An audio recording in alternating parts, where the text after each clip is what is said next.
Ya, sementara itu Dewan Perwakilan Rakyat Kabupaten Aceh Timur didatangi oleh puluhan tokoh masyarakat, Forum Keci dan Muspika Indra Makmur di ruang sidang DPRK setempat. Pertemuan tersebut untuk menyelesaikan persoalan bau busuk yang selama ini terpapar masyarakat lingkar tambang Blok A. Berikut informasinya untuk Anda.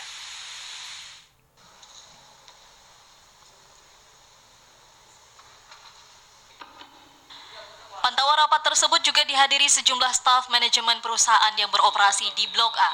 Bahkan General Manager Medco INP Malaka Susanto juga terlihat hadir dalam rapat koordinasi tersebut.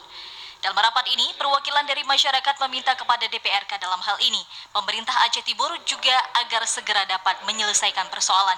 Pimpinan rapat tersebut langsung dimediasi oleh Wakil Ketua Samsul, didampingi oleh Irwanda, Ketua Komisi A DPRK Aceh Timur. Dalam kesempatan tersebut, Ketua DPRK Aceh Timur, Irwanda juga mengatakan pihaknya sangat serius menangani kasus ini. Selain itu, mereka juga siap mengawal kasus ini hingga selesai. Saya sangat mengapresiasi pihak masyarakat dan itu memang sudah kami agendakan. Apabila masalah ini tidak selesai, kami akan melakukan pansus. Tapi mudah-mudahan masalah ini akan ada titik temu setelah kita turun ke lapangan dan setelah ada tim ahli, akademisi daripada IPB untuk turun langsung ke lokasi Medco. Jika persoalan ini tidak juga bisa diselesaikan, maka pihaknya akan melakukan pansus DPRK Aceh Timur terhadap PT Medco IMP Malaka.